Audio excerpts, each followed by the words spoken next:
Ezekiel Kabanata 48. Ang paghahati ng lupain. Ito ang magiging ayos ng partihan ng bawat lipi, mula sa dulong Hilaga, sa gawin ng Hetlon hanggang Lebohamat at Hazar-Enan sa gawing timog ng Damasco, mula sa silangan hanggang kanluran ay para sa lipi ni Dan. Kahanga ng lipi ni Dan, mula sa silangan hanggang kanluran ay para sa lipi ni Asher. Kahanga ng lipi ni Asher mula sa silangan hanggang kanluran ay para sa lipi ni Neftali. Kahanga ng lipi ni Neftali mula sa silangan hanggang kanluran, isang bahagi para sa lipi ni Manases. Kahanga ng lipi ni Manases mula sa silangan hanggang kanluran ay para sa lipi ni Ephraim. Kahanga ng lipi ni Ephraim mula sa silangan hanggang kanluran ay para sa lipi ni Ruben. Kahanga ng lipi ni Ruben mula sa silangan hanggang kanluran ay para naman sa lipi ni Juda. Ang gitnang bahagi ng lupain. Ang bahaging nasasakupan ng lipi ni Juda ay ibubukod. Ang sukat nito ay 12.5 kilometro parisukat. Sa loob nito itatayo ang templo. Ang iuukol ninyo kay Yahweh ay 12.5 kilometro ang haba at 10 kilometro ang luwang. Ganito naman ang gagawing hati sa bahaging iniukol kay Yahweh, ang inilang bahagi ay mauuwi sa mga pari, 12.5 kilometro ang haba, at 5 kilometro naman ang luwang. Ang templo ni Yahweh ay sa gitna nito itatayo. Ang bahaging ito ay para sa mga pari, sa mga anak ni Zadok pagkat patuloy nilang sinunod ang aking mga utos kahit noong tumalikod sa akin ang Israel. Di nila tinularan ang mga Levita. Ang bahaging ito ng lupaing itatalaga kay Yahweh ay tanging para sa kanila.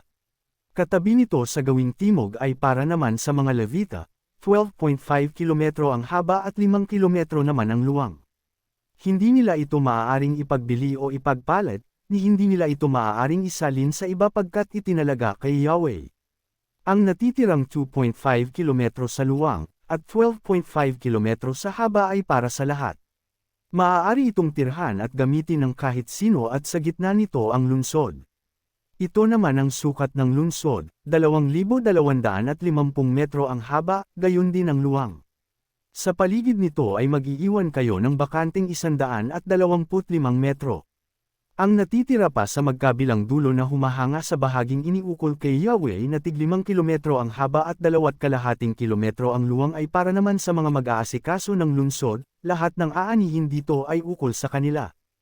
Ang mga manggagawang ito sa lunsod ay mula sa iba't ibang lipi ng Israel. Lahat-lahat ng inyong ibubukod ukol kay Yahweh at sa lunsod ay 12.5 kilometrong parisukat.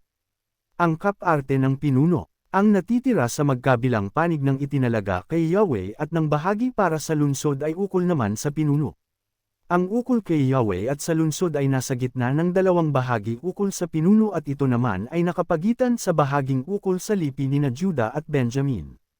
Ang kaparte ng ibang lipi. Ito naman ang para sa iba pang lipi, mula rin sa silangan hanggang kanluran ay para sa lipi ni Benjamin. Karatig ng bahagi ng lipi ni Benjamin ang bahagi naman ukol sa lipi ni Simeon. Karatig ng lipi ni Simeon ang ukol sa lipi ni Isakar. Karatig ng lipi ni Isakar ang ukol sa lipi ni Zebulun. Karatig ng lipi ni Zebulun ang ukol sa lipi ni Gad. Sa timog, ang hangganan ng ukol sa lipi ni Gad ay mula sa Tamar hanggang sa may bukal ng Cades, sa hangganan ng Ehipto hanggang sa dagat Mediteraneo. Ganyan ang magiging paghahati ng lupain sa mga lipi ng Israel. Ang mga pintuan ng Jerusalem. Ganito naman ang tungkol sa mga pintuan ng lungsod. Sa Hilaga, ang luwang ay 2,250 metro, ay 3 pinto para sa lipi ni na Ruben, Juda at Levi. Ang pangalan ng mga pintong ito ay isusunod sa pangalan ng mga lipi ng Israel. Sa gawing silangan, ang luwang ay 2,250 metro, ay 3 pinto rin para naman sa lipi ni na Jose, Benjamin at Dan. Sa gawing timog, ang luwang ay 2,250 metro, ay 3 rin ang pinto at para naman sa lipi ni Simeon.